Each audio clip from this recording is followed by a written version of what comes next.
King Thongren Whitehammer was pleased with the progress his clan was making in securing their lands. Touring the front, the king saw that lands abandoned by the elves of Port Kervion were being fortified ahead of schedule. "See, Gimrick," the king said to his banner bearer, "now that the elves have been driven back, we should have no trouble maintaining the clan's holds over these lands."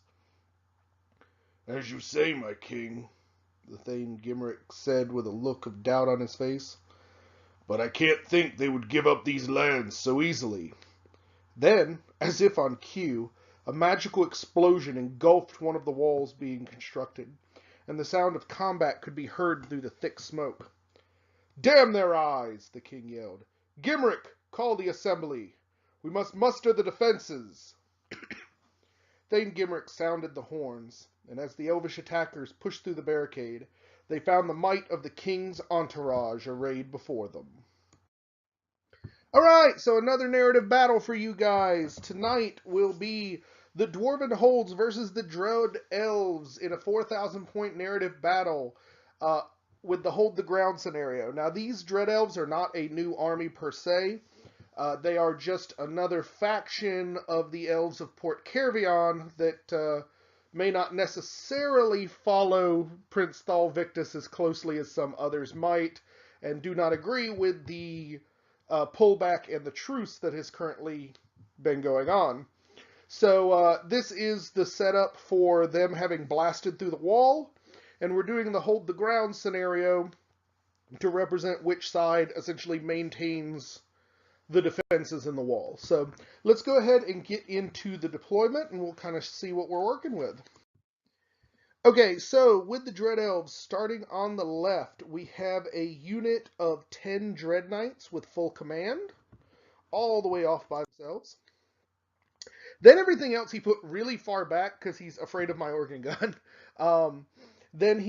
So starting on the left here is a unit of 20 Blades of Knob with full command. Then in the center is 20 Executioners with the Banner of Speed, a Occult Priest from the Cult of Knob, who is his battle standard bearer on the Divine Altar. Yeah, it's pretty crazy. Then next to that is a unit of 20 Corsairs with full command, paired weapons, and repeater handbows. Hanging out with the unit with the Cult Priest in it is also his captain, with heavy armor, shield, repeater handbow, the Beastmaster's Lash, and the Dragon Scale Helm, and he's serving as the general. And then in with the Corsairs is an Oracle with 4 spells to the lore of witchcraft as a Wizard Master. Then there is 1 Raptor Chariot. And over here is 5 Dark Acolytes from the Cult of Yemma. Unfortunately, Michael forgot that, or didn't know, I guess, that to have the spells from them as a Wizard Conclave, you need to have the champion in there. So he didn't do the champion upgrade, so they're just Dark Acolytes with no spells on them, which is decidedly unfortunate. So on my side, I am going to start with the fellows in the brick pit there. They are 12 clan marksmen with shield and a musician.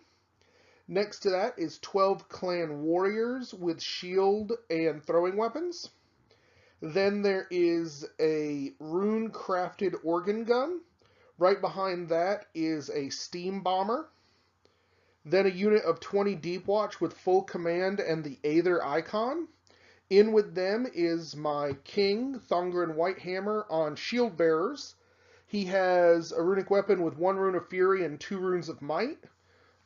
Runic armor with a rune of steel on it, and the runic talisman with the Aether lodestone for the dispel.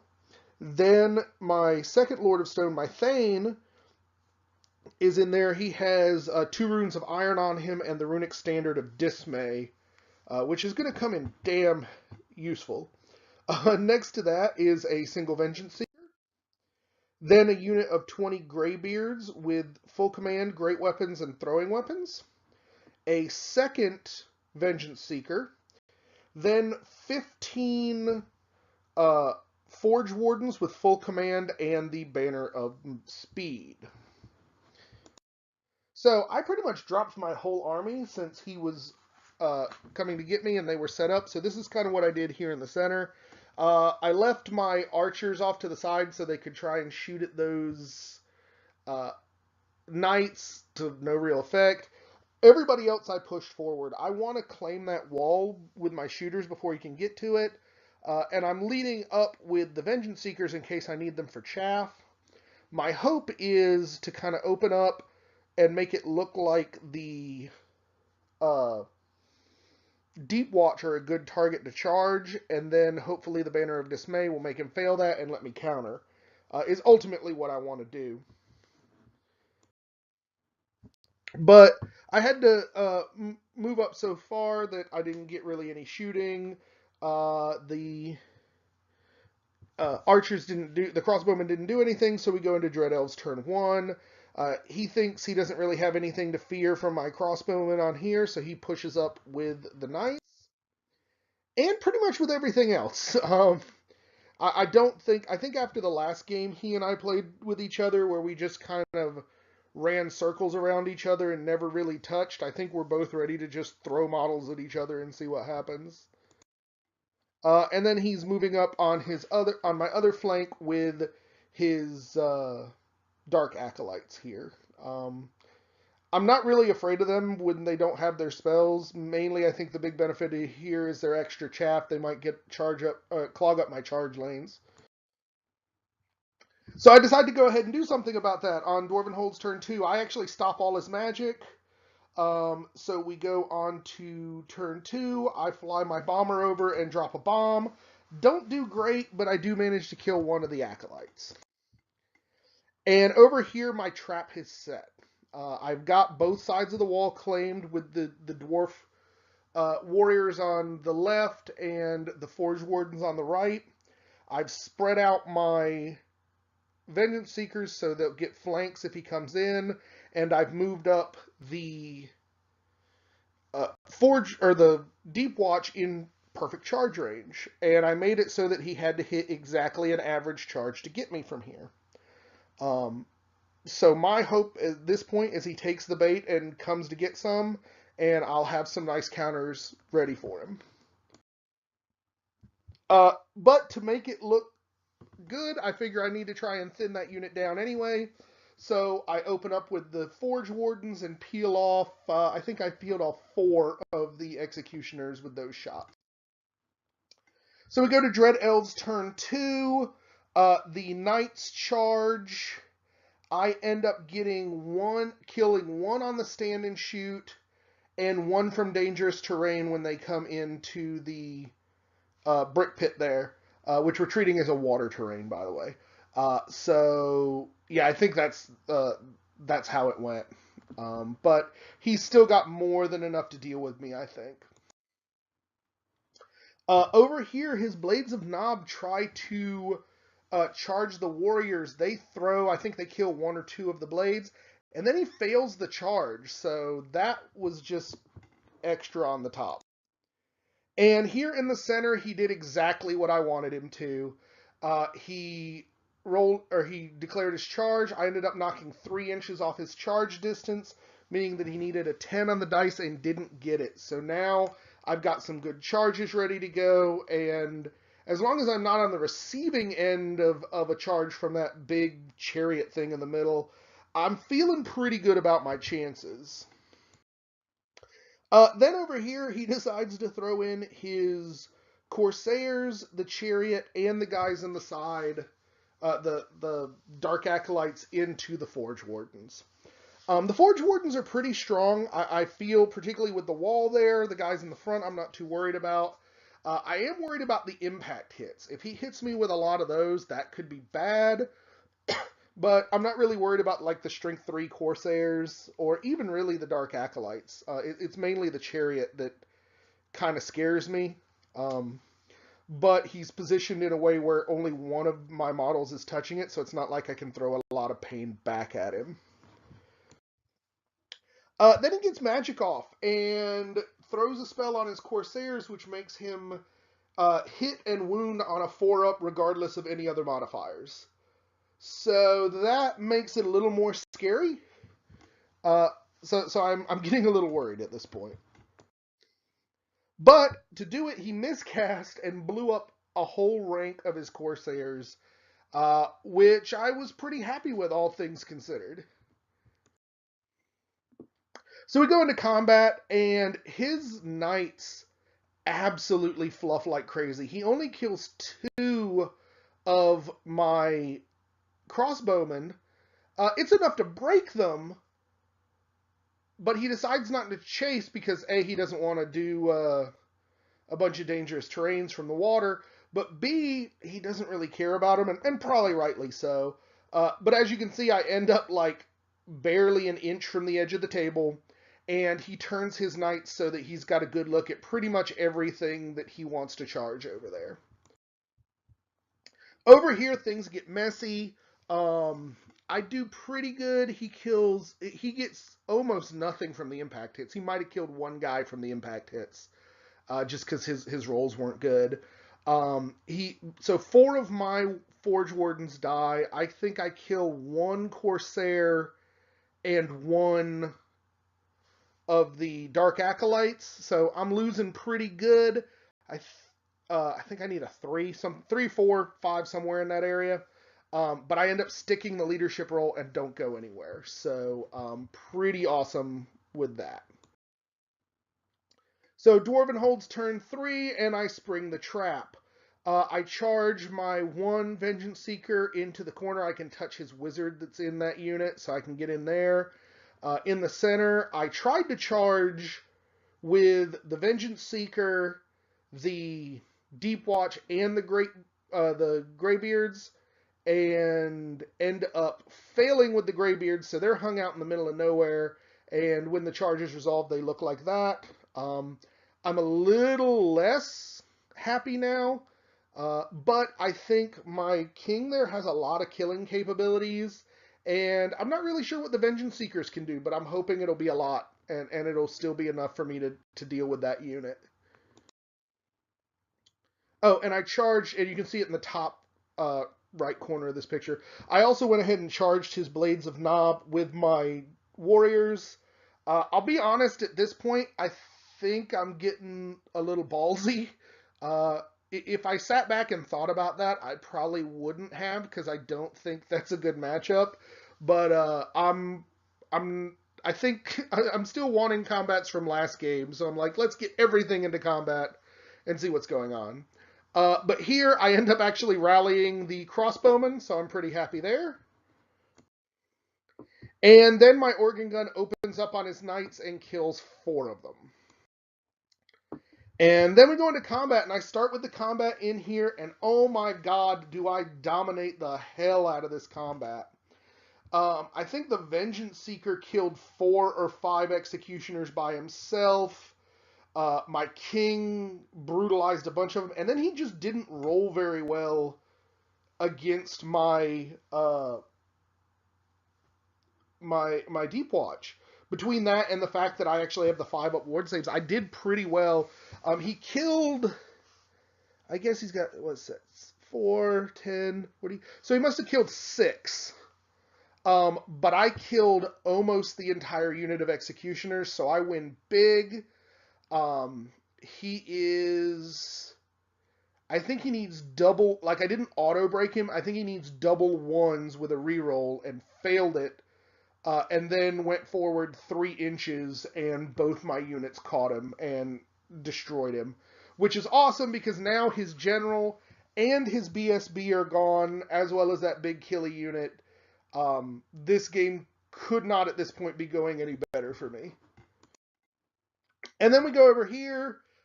There's some more deaths. I end up throwing everything that the Vengeance Seeker has into his wizard. I get 2 wounds off on her, kill another Corsair, and then he does a few more wounds back at me. I lose again, but it's not by much. I think I'm rolling a 6, and I end up sticking it. Over here, this fight did not go very well. He ends up just taking the whole back rank off of that 6-man. I did a couple hits to him. I want to say I lost by 2 plus the 2 ranks, so I think I lost by 4, but I'm well within my leadership 10 with the reroll, so 6 on a reroll lands that as well, and I don't go anywhere. So Dread Elves turn 3. This is going to be bad because his knights are going to eat my organ gun, but at this point I really can't expect the luck to keep going my way. So I guess I got to take my lumps somewhere. During magic phase, he gets off the to hitting the wound on the 4-up spell again. It hasn't really been helping him because I've been just rocking armor saves and it's not been helping much. So we go into combat, and obviously his knights just run the hell over the organ gun. And we go into a fight here. The Vengeance Seeker unloads like 7 attacks into his wizard and just brutalizes her. I kill 1 more. He kills 1, so but he only had 1 wound left, so I think I lost by. Yeah, I think I lost by the flank. Because I was up on a wound. We might have been even at this point. Yeah, we might have been even at this point. Either way, like the combat is going so minor that it's really not. Whoever's losing is not losing by enough to break. And then we go to the combat on this side, and obviously the Blades of Nab, which I had completely overestimated, ended up killing. I think they killed the unit like enough 1 guy, and then he auto broke, and they ran him down. So that's where they end up. So we go to Dwarven Holds turn 4. I spin around the Greybeards to come deal with the Blades of Nab, but they're slow. I don't know if I'll be able to catch them. I'm also kind of looking if he doesn't move the Knights, I could get a charge there. But we'll kind of see where that goes. I'm bringing the Bomber over to maybe do some damage against the Blades if I can hurry up and get over there. And everybody else looks to the big fight here on the right. I don't, at this point, want to move the Deep Watch because they are claiming that center point here. They're just within 3 inches of the center of the table. So if I don't have to have them engage, I don't really want to. And this just kind of shows where we're standing on this side. I'm not moving my crossbowmen. I might have shot a couple of the Blades of Knob off at this point, but not very many. And then the combat goes here again. Not much going on either side. There's a few more Corsairs dead. He only kills 1 of me this time, though, so I win by 1 or 2. It's not by much. Neither the Corsairs nor the Chariot are going anywhere, but the Dark Acolytes decide they've had enough of this and start getting out of dodge. Over here, Dread Elves turn 4 starts with the Blades of Knob trying a kind of a long bomb charge against the crossbowmen. I stand and shoot and totally rock his world.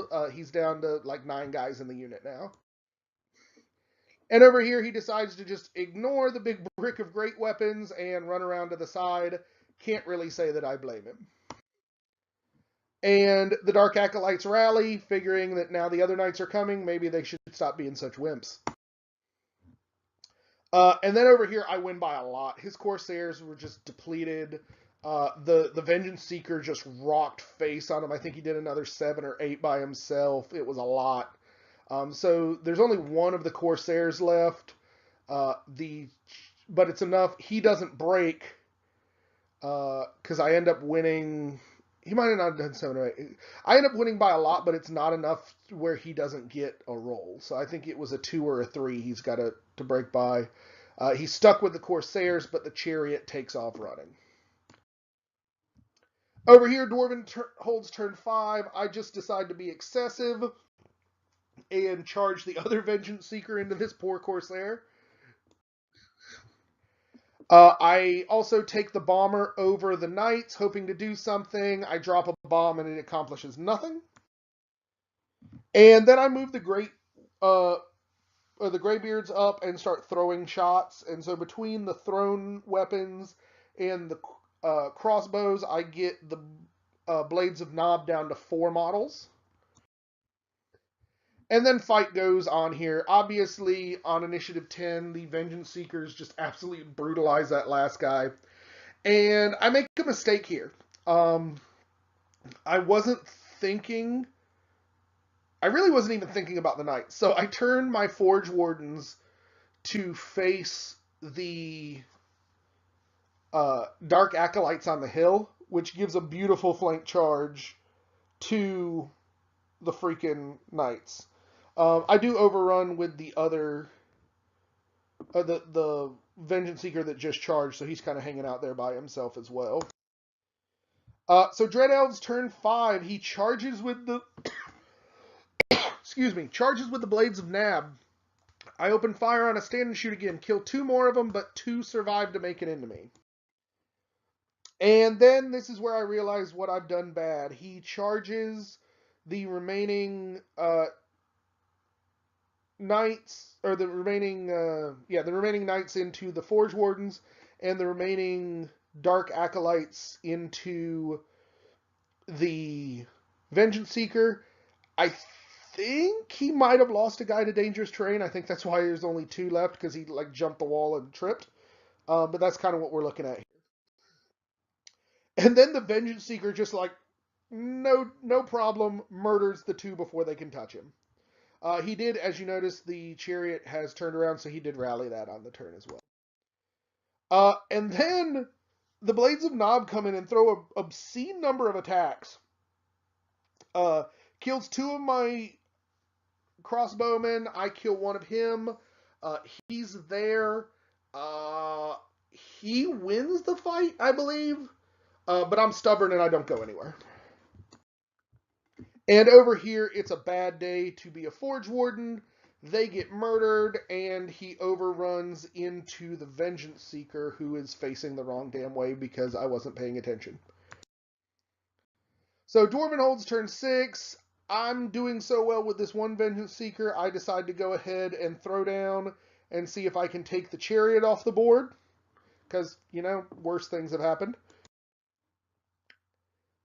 And, I'm not sure why I moved everything up here, but I just did, because I think at this point I realized it's not going to come down to the center objective, so I just wanted to position things in case he kills and overruns. I don't know. That's just kind of what we're looking at. And then I do decide, because they're literally doing nothing else and have done nothing else all game, that these Greybeards can just go run and hold the center of the board for me. Over here, finally, my dwarves kill the last of the Blades of Nab. I do 1 wound to him. He does nothing to me. He doesn't break and then succeeds in reforming. And over here, the freaking Vengeance Seeker is abusive. Kills 2 more of the knights and does not take any wounds himself. Because I just got lucky as all hell. I think I rolled 3 actual successful, 6-up ward saves. That might have been what happened here. I have that memory. It may be correct, or I may be talking out of my ass. I don't remember. So, Dread Elves turn 6. Pretty much this is it. We get into combat. He doesn't manage to kill the Vengeance Seeker. He does do a wound or 2 this time. He might do 1 wound this time. But I don't break his last remaining knight, and the Vengeance Seeker at the top and the chariot pillow fight each other. My Lady Ias, our forces have been destroyed. Only 1 knight managed to escape. He has your report. A captain spoke, allowing a single dread knight coated in blood to pass into the lady's tent. Ias looked the knight over, a small grin gracing her sinister appearance. The knight began to speak, but was quickly cut short by Ias's blade passing clean through his throat. He was the only one? The captain simply nodded, secretly praying that her blade would seek no more. He was relieved once she spoke. Good. Then those fools of dwarves will continue their aggression on Thal, the arrogant moron. And what if Thal loses the port? The captain asked. Then he loses it. I don't care. But Thal can be more crafty than his brutish appearance would show. With that, Lady Ice giggled to herself. There would finally be dwarven blood spilled, and her vengeance would become a reality. All right, so yeah, this one turned into a big old victory for the dwarves. It was a 20-0. I've still got a lot of points on the board. It was a solid game. I think in part because this is Michael's first time playing with the Dread Elves, so I don't know that he's got a good hold on them yet. So I was able to take advantage of certain things. He also certainly was not expecting the Banner of Despair. I almost never play with it because it's very expensive. But it was, I mean, this was absolutely, like, I probably couldn't have written a circumstance that was better for it here. And, I mean, taking out his general and his BSB in one foul swoop in the center of the battle was just absolutely crucial to my victory. I really like the Vengeance Seekers. They can do a lot. They're good at hunting mages and stuff in units if you can land them in the right place. And they really have a lot of killing power for a single model. A single infantry-sized model, certainly. The Forge Wardens in a brick like that are pretty good. Certainly, I think the wall helped. Holding a wall the entire game is certainly not a bad thing. I also do like the small little 12-man of warriors. I don't think they're going to accomplish much in terms of killing, but they're a nice little versatile unit that you can use because they count as scoring. They can be a speed bump. They certainly tied up the Frenzy guys for a long time. Because if those Blades of Nob had made it into like my big units, that could have been problematic because they were kicking out a ridiculous number of attacks. And they had poison, which certainly helps. I still don't know if I'm using the bomber well. I don't think I am. I may go back to just using the copters for a little while. Or I may just suck it up and try and use the bomber better. I don't know. On the plus side, my wife is almost done with my Grudge Buster, so I'll be able to experiment with that in a little bit. It does kind of annoy me that I paid all the points for the Greybeards, and they just kind of spun around in place all game and didn't do anything. But that'll happen to you with a slow army like the Dwarves. You don't really, if you fail the charges and situations change, it's a little harder to react to it. But all in all, I thought this was a great game. I had a lot of fun. I don't know how much fun my opponent had. No, I'm kind of joking with that. We had a good time. He was a little frustrated at certain things, and understandably so. He forgot to use, because this was his first time using Witchcraft, he forgot to use the Witchcraft, the Witchcraft, the base spell that pumps your weapon skill and ballistic skill or whatnot when you get the spells off, so that was kind of hurting him. And also not realizing that you had to pay the extra 120 points to get the spells out of the Acolytes certainly hurt, because his magic was kind of based on the idea of trying to squeeze off some more of those Acolyte spells, particularly like the Toxic Breath weapon one that he had access to, he said was really would have put a hurting on me. So maybe the next time he plays it, it'll be a little bit more even. We'll have to see. But I hope you guys enjoyed this one. I hope you like where the story is going and the games that we're presenting. We did get another game in this night, so I will have 2 videos up this week. So until we get to the next one, thank you guys again for watching, and we'll catch you on the next time.